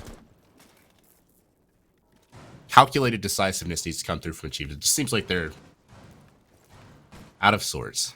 You see drops coming through, which could indicate a train push because they're very much droning out that area in that vicinity. They know Enrio's playing bottom red now, so that's something they'll be concerned about. And with the Nomad, they should be able to handle it. More importantly, Nears is just in Christmas. This is a pretty disrespectful position he's holding. Actively looking to take fights, and he'll just absolutely scalp Maxley. He traced his dead body. That's how accurate he was on the shots there. And like that, you lose your entry. One of your key superstar players who's continuing to struggle. They're still holding Pixel. They're still a danger, a threat above. And as that's the case, it's going to make it pretty difficult to clear out Train. Newers is just swinging bathroom over and over again. He doesn't even have the shield anymore, and he's still getting aggressive, and Exum's got no idea. He's tucked close on the door. 2 kills now for Newers to start the round off. And look at the time, CJ. Achieve. Just now taking control of Piano. 2 minutes gone in the round. Now TVA moves into Cocktail, actually, somehow. Kills Kento, but Giddy is there to respond. The Pulse coming into play, and Vivid still has another Nitro Cell that could have either Twizzler or Morocco's name on it. Giddy does get lit up, but that's going to roll out the info for Vivid. Luckily for Morocco, he hears that through the floor hole and is able to escape with his life, but there's still 40 seconds remaining. The last 2 members of Achieve Esports have an average of 10 seconds to kill each of these last players and hope that they're not in a position to refrag each other. Finally, Twizzler will drop down into Pillar, but does he know about Inrio? Tucked in Train, he'll shoot the cam. And there's even a Bulletproof watching his position. You can see Inrio creeping closer and closer, acting off of Kenta's info. Twizzler does get one on Newers. There's no trade just yet from this defense, but it might not matter because the time is just so darn low. Air jab is going to be ineffectual. Sure, Giddy's full blind, but there's someone to assist him right next to him. That's Giddy, or that's Vivid. Giddy gets the planter. I mean, Dallas Vendetta take round number 3. These 3 defenses have been easy. More importantly, there's just been... It's extraordinarily alarming. You called it best. 2 minutes into the round, they're just now entering Christmas. They still did not necessarily clear those ADSs out on that Pixel. It's just like... I don't know what's going on for Achieve. I don't know if they're... I don't know either. Because it is a youthful team. There's no veteran whatever on that team. There is an experience deficit between these two, but I definitely don't think it should be to the point where Achieve is just struggling to do even the this is because like while they're not veterans, they're not completely inexperienced either. I mean, TPA, Morocco, and Twizzler were all in CL. But not as long as some of these guys. I mean, not as long as the other guys, but... So it's... They were in CL, and they've been around T3 for a while. So is Exum. Maxley, I think, is the newest blood in this. Actually, I think he and Newers were kind of in around the same time. Only Newers on a Newers, I think, on a slightly better team currently. If I had to choose one, judging by how this game has gone so far. Also, I got word, by the way, CJ, I saw in Twitch chat, Serve, who was on In Control in the previous stage, they beat Achieve 7-4 on this map. And I think that was the only map In Control won in the entire stage. So bold of Achieve to choose to go here against Dallas Vendetta, a playoff team in Challenger League. I mean, I get the idea. They do have a retooled roster. And obviously, it's been about, what, a month, 2 since then? Month and a half? Month and 3/4 since then, right? I mean, maybe by then they've gotten a little better. Clearly, I mean, honestly, not really. Doesn't look like it. And what I mean by when I say experience and all that, it seems as if when you're the Challenger League team, when you've been in CL for a year, you get a lot of pro scrims in, and you figure certain things, it's like they just kind of happen automatically, like getting into Christmas at a respectable time. For example, clearing Pixel. These are things like you drill enough scrims, you stick together as a team long enough, they just happen by default. And obviously that isn't really coming through for Achieve. It's not something that's happening. Looks like everything's labored. AR from Zof. But there's no gimme. It feels like there's no like things that should be gimmies. Or like 10 times harder than they should be. I don't know how else to put it. Even like nading a Cade off of a hatch, like that's... Yeah, that's Siege 101. That's Cafe 101. It's freshman level course, Achieve were unable to clear Pixel last time. Another part of Cafe 101. We'll see if they're able to amend their mistakes. Kento's going to go for Ye Old Bakery run out. Is he going to catch a player? No! He just sees Maxily at the last moment, but decides to run back in. And instead of going 1-for-1, he just dies to Morocco sitting on the roof. So unfortunate there for Kento. That's actually the first time a Dallas Vendetta player other than Newers was involved in the opening engagement. But, okay, Inrio is just sitting behind B1 and kills Exum through trash wall. Or, well, downs him. Not finished off just yet. That's why usually when that wall's open, that's not the best repel spot. So, again, like, why is he, things you just know you shouldn't do, but they happen anyway. So, sledge repelling here. Once again, looking to try to get something going for his team. There is an advantage in terms of man count. I was going to say Enrio could technically have peeked that and killed both of them. But he's not actually looking into Christmas right now. Vivid will do it instead. He'll take down Exum.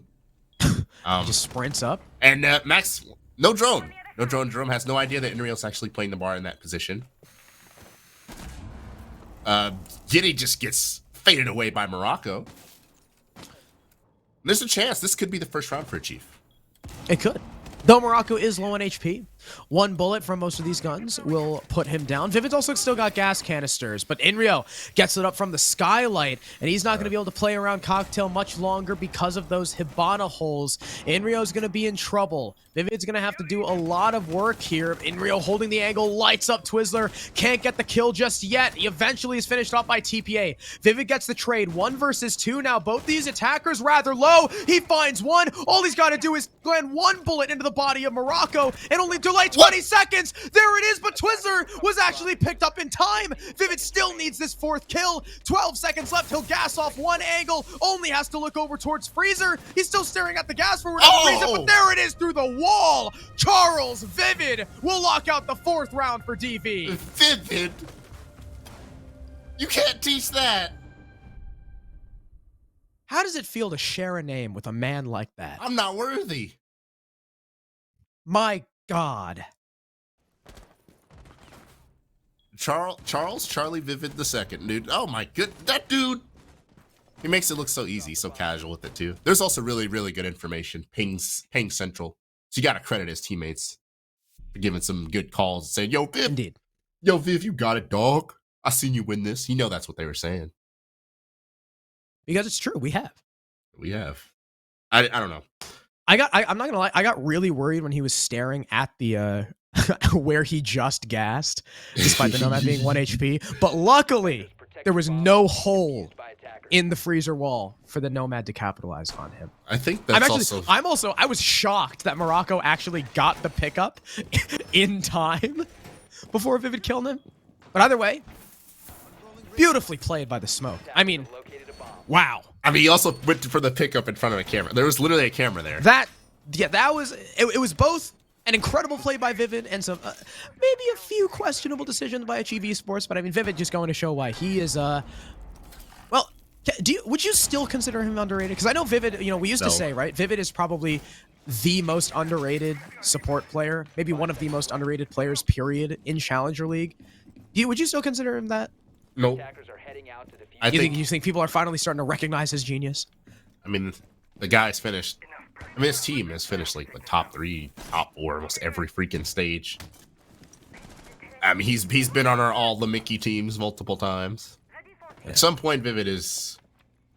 We expect it, you know. We expect him to do this, and when 6-1, the day that he doesn't do it is the day he'll disappoint us. You know, it won't be like something like. I know we expect him to be. We expect him to be excellent. We expect excellence. That's the Charles name. And well, speaking of, as we transition this round, Vivid's once again on that Legion. I wouldn't even classify this as a roam. This is just a Malusi running around. So once again, let's see how Achieve handles this. It shouldn't take 2 minutes to clear this. This isn't a full-blown roam. It's just one guy. And Rio's just shooting drones. There's no Mozzie.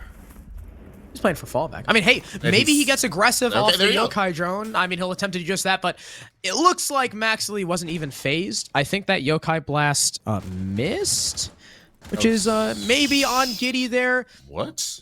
But Newers has since come upstairs, and he finds Exum and Pillar. Oh my god! Almost catches Twizzler through the wall. That would have been incredible for the Womai. He's still here holding down mining, looking to fight everyone, but eventually he'll be full blind, and that's when Morocco swoops in for the kill. Doesn't matter how good Newers is if he cannot see. So it'll be 2 for 1 on that roam, but I mean, those roamers did delay a minute 40. Definitely think there was some heat checking going on there too. You typically don't see a Womai playing train on a kitchen defense. I don't know. Do you see that often, Crow? I wouldn't say. No. There's some heat checking going on. Enrio's running up white stairs with an echo drone. It's very uncharacteristic of it. I mean, to be fair, this team's trying to transition to a more aggressive style. But, you know, oh my god. At some point, you know, it's like, you don't have to do what they literally just did. They did get the Zofia, but considering Achieve struggles with dealing with this Cade on the, I was going to say there's a Cade, but I'm not even sure what he's nading. I thought there was a Cade that he was nading, I guess not. But Achieve struggled on this attack. They struggled to take whiskey. They struggled to make freezer work for them. So Vendetta giving up those picks early has presented somewhat of an opportunity for the attack.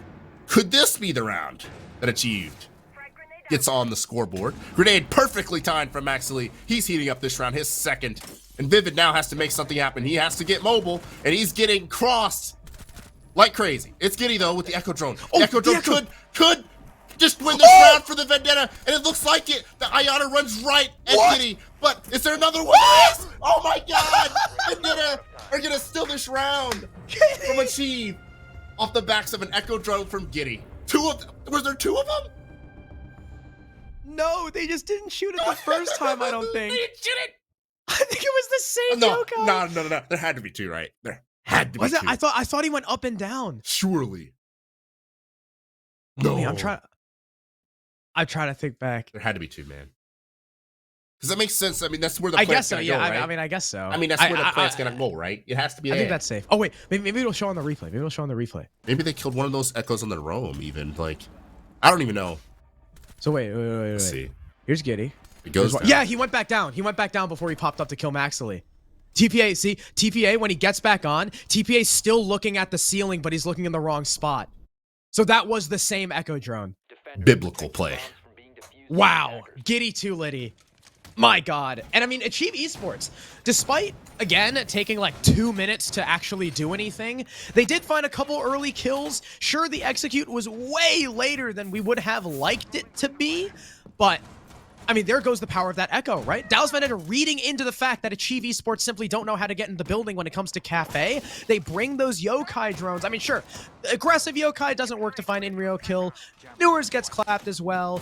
Maxley finds a really nice nade on to Kento, and Vivid, I mean, just gets destroyed. But Giddy, still placed in Bakery. I mean, first of all, you know there's an echo already because of the attempt on the Maxley, right? Where is an echo gonna sit in Kitchen? He's going to be in Bakery. And whoever was walking down that carpet hallway was just not looking at Small Bake for whatever reason, even though they already cleared Vid out of sinks. He gets killed by the Echo. First blast goes out. I mean, he just pops up and fries Maxley. And TP is looking the wrong direction. I mean, that was perfect Echo play from Giddy. And exactly the kind of team that the Yokais are good against. Okay. And wow. Okay. You think Vendetta are feeling good about themselves? I think they're getting frisky. Clearly. I mean, to be honest, last round was more of the same. They're just running around like maniacs early round. Operators that shouldn't be running around. And once again, you're seeing Giddy popping off, continuing to pop off, slapping barricades. Who is this? Newers just walks up cigar and kills Rock. Again, just being disrespectful at this point. I would say, oh, another Newers. It's just a highlight reel. If I'm Achieve, I would just leave the game. Yeah, I mean, DV quite clearly are playing without any inhibitions. They're throwing caution to the wind. Newers gets another kill, and well, TPA isn't a 1 versus 5. And is that well, Bolo Jr.? Giddy just freaking slams him. 3 kills for Newers, 2 kills for Giddy, all 5 between 2 members. And CJ, we have just seen a flawless half. It only took 2 maps for stage 2. But we're already here. And we might even see a 7-0. We might see a 7-0 in the first match of stage 2. Yep. I mean, Nurse just obliterating them. That happened so fast, I didn't even write down the bomb site. I don't think I've ever had a round where I ran out of reactions. You know what I mean? There's only so many times I could go, oh my God, you know what I mean? Yeah. Wow! Oh my God! Wow! You know, I mean, See, that's why a lot of times when I react, that's why I don't like use words. I just kind of resort to noises. Just incoherent screaming. Right, having like a different noise. But I don't know. That was ridiculous. Part of it's that she's making it look ridiculous. How many times have they struggled clearing out Pixel and Christmas? Every time. Well, clearly it's 6-0. But it's just like, Jesus. You can tell Vendetta just did not respect their ability to clear or deal with anything. And 6 in a row for Achieve is what it will take to go to overtime. Vendetta are looking to go. I believe would it be described as the winners bracket final in the group stage? What do you do if you're Achieve at this point? Just, I don't know. I'd want to get off personally. I guess you spawn peek. I would legit want to just get off if I was them. Maybe this is the answer from TPA. No, there's no one to find. With. No. He's got the spirit. Aisha is not a single member of Achieve is positive. That really makes sense considering the scoreline. Morocco is 5-5, and that's the closest thing they have. Oh. Does Newers get fried here? Someone's already staring at that window. Yes. Yeah. There's an opener for Achieve. Yeah! Opening frag. You know, I'm not going to say that Newers just had his whole body on a barricade, but he pretty much did. Alright, so that's something for Achieve, though. It's also something to deal with the pixel shields with the Twitch drone. Get rid of some of those ADSs. Yeah, I don't know. That's like that. You know what I mean? That's the disc of someone that's just giving up. But I will say he's hitting shots as he goes down to Giddy. But he's done his damage. He's put his team at an advantage. Now, will they hold on to that advantage? Totally different discussion. Still a shield and freezer as well. It's a Goya shield. Twizzler is also holding onto a Nitro cell, maybe looking to peek out pallets and send it into Pixel, but he'll back off, at least for now. Exum is trying to see if there's anyone still on that rappel, but Giddy has since joined his team in the building, I believe. We've seen Inrio on Twitch before. He can be quite the force on the map. This team is going to be looking for that here in the latter half of this round, especially in a 3 versus 4. They see the shield is not currently being manned. Instead, that player is back Freezer. Giddy's got a frag grenade, potentially with that shield's name on it, along with the Jaeger of Maxley, who can't quite connect with the sledge just yet. Here comes the frag grenade, and I believe it's going to do its job. Yeah, down goes that shield. Maxley is forced to fall off, but Sledge has been dealt a lot of damage. Inrio is going to have to keep watching this white hallway. That might leave Giddy the only member to cover this plant, but he goes down. In fact, Maxley will catch 2, leaving just Vivid. We've seen him do it before. Can he do it again on the attack? He'll take out Morocco. That's the smoke dead. He's only got 3 more bodies to find, but Exum is pushed all the way up to that bathroom shield. He's only got 30 seconds to play with as well. The Jaeger is up towards Longbar, and Maxley catches him by surprise. It's 3 kills for the Jaeger, and Achieve will finally take their first round. And you lose such a critical component of your burn early on, a critical component of your new team dynamic. Honestly, for nothing in particular, your Ash is just repelling. I would say that was more of a one-off round from Vendetta. Probably going to have viewers around, rather alive this time, going to this kitchen defense. So let's see. What'd be the difference? An Oryx coming out from TPA on a kitchen D, which can only imply one thing. He's going to get crazy. I think. Considering the rest of his team is anchoring, and he's on Oryx. I don't know. I mean, there's only one of 2 things can happen here. Actually, only one of one things can happen. Defenders, protect your bomb. He's got a spawn peek. Yeah. He's gonna play completely against the grain as the rest of his team, and spawn peek. I mean, if he doesn't, I'll be so disappointed. That's what TPA used to do back in Stage 1. I mean, Oryx, I think, was one of his most played operators, like, across the entire season. He does love this operator. I mean, you're right, he's probably going to be spawn peeking. He was spawn peeking last round. TPA is not one to be shy about doing that at all. If he wants to, he's going to have to get a move on. There's only 13 seconds left in prep. But 10 seconds left. Achieve ESPORTS on Kitchen are probably going to be relying a lot on TPA, making a lot of mayhem happen on those top 2 floors. I just heard a window break, I think. Ruh-roh. Oh, here's the spawn peek. Oh, they spot it. Yeah, he's not getting away with this. A true psychopath would continue peeking into the bullets, and I think that's what TPA. He has Loco in his name. It's true, and Good Night. So anybody with Loco and Goodnight in their name is going to, okay or not, Darn. probably gonna find somewhere else to peek. To be honest, Or he's just gonna hold the window. I mean, someone's rappelling up to it.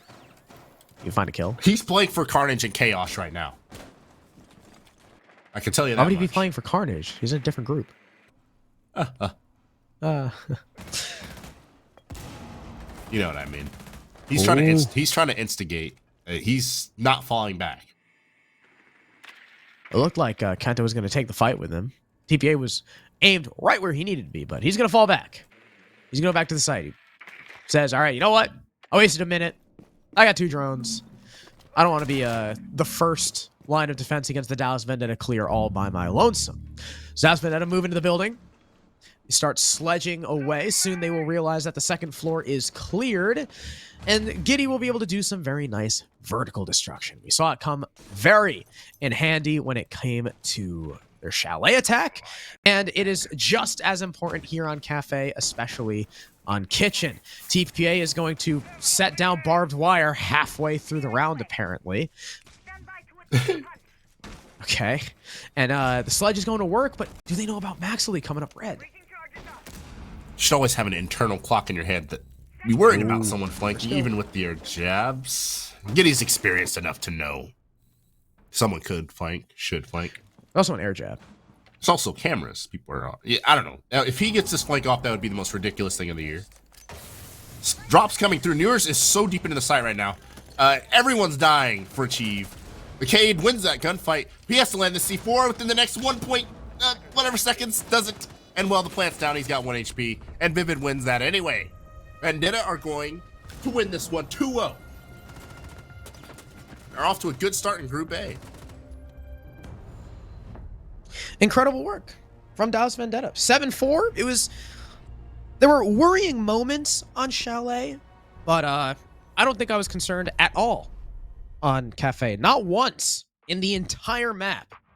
Newers 9-7. Giddy 9-3. A 3.0 KD for the Sledge. I mean, even the support player of Vivid having a perfect 1.0 KPR. I mean, it just looked like Achieve couldn't do anything. While they had a couple flashes of brilliance on Chalet, it looked like lost puppies on Cafe. What are you saying? All you're saying is big numbers. I heard KPR and EBR. I'm sorry, I like I my don't know what numbers. you're talking about with your numbers, man. I like math. All I know is that the big numbers on the screen, 7-1. Mhm. So I don't know. That was definitely seemed like Achieve kind of ran out of juice early on. Sign of a team that's lesser experienced. This is a team that's been in the trenches, been in the war zones, been in enough battles like this together to really survive that early adversity. Of course, the clutch from Vivid. That's the type of thing where if you're not emotionally grounded, you end up losing a lot of rounds off of the backs of one round. It just, the stench lingers. And I feel like that was the story for Achieve. Maybe as they go through the rest of this group in their later games, they'll have, a little more resilience shown. We talked about in the critical point, we have that this team probably needs to develop a deeper map pool if they want to consistently make it out of the groups, consistently be a threat and a challenge to these Challenge League teams that are in here. But that's a really solid start for the Vendetta regardless. Yeah, I mean, I'm liking the new look, right? Yeah. One of the big criticisms, I mean, we've said it time and time again, one of the big criticisms when they had Arrow and Subarctic was that there was no player who was willing to simply walk in when they needed to. When stuff was kind of stalling out, you need that guy who will just take the one and die for his team. Make that space. Shout out to Abinai. But it seems like Newers and Kento are those guys, right? I mean, even in the last round, right? The last round we saw, Newers dropped the hatch, didn't even care about VIP, and was just in bunker taking fights. I really like the Newers pickup so far. Kento, sure, he didn't have a hell of a game.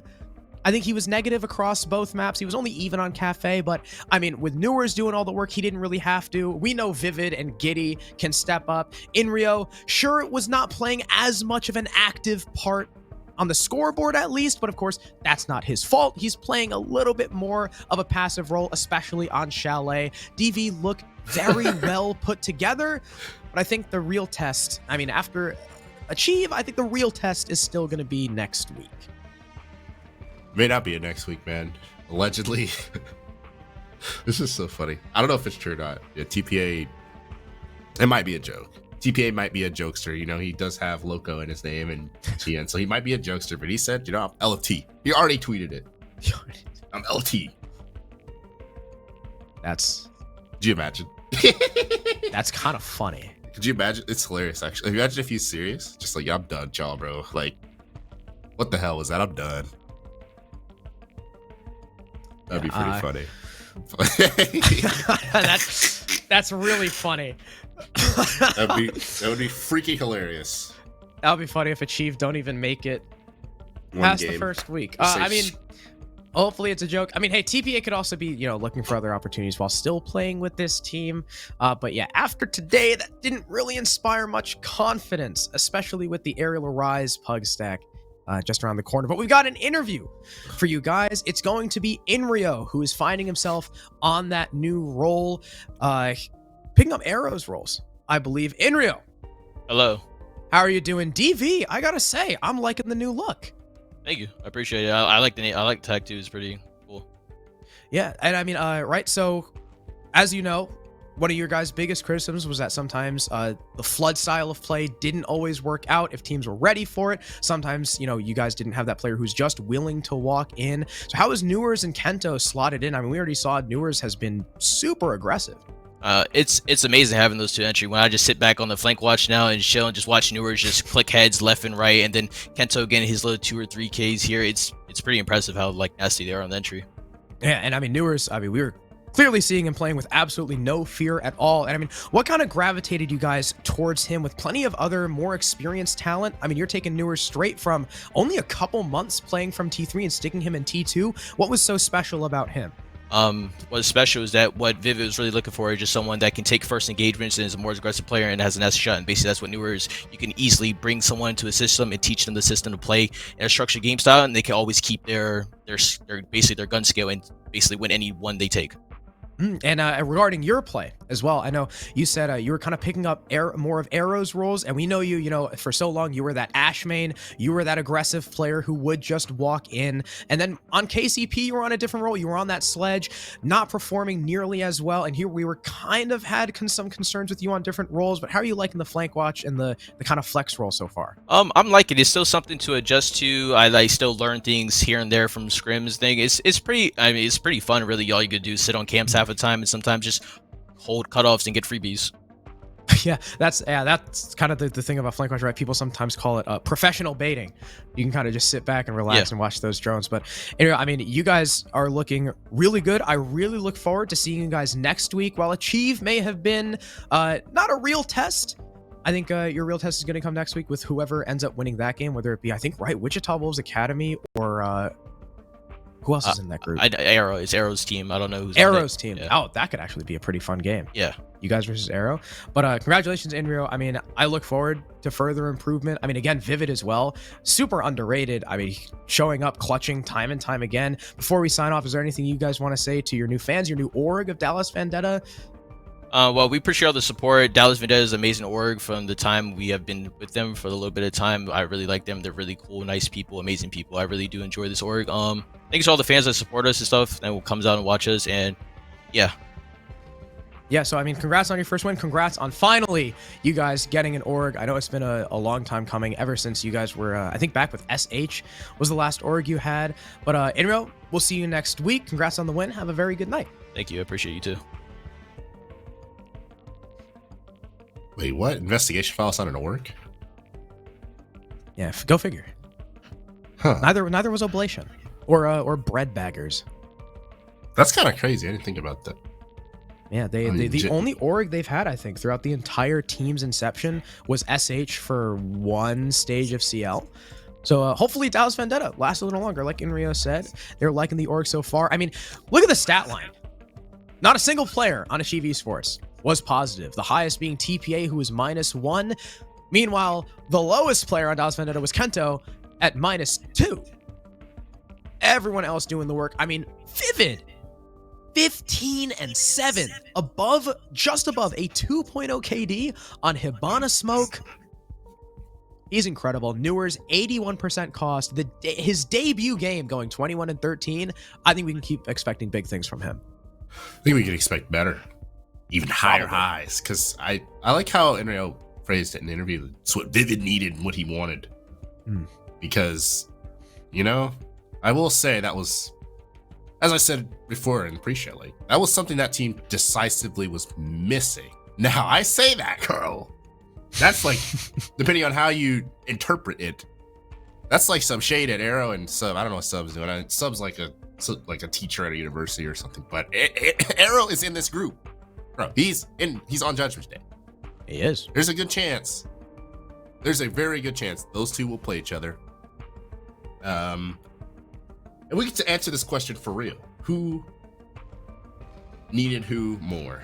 And that's going to be pure content. It's going to be a content I think if Judgment Day end up winning that game, that could be an incredible game. But they do have to get past our previous winners from stage one, that's true.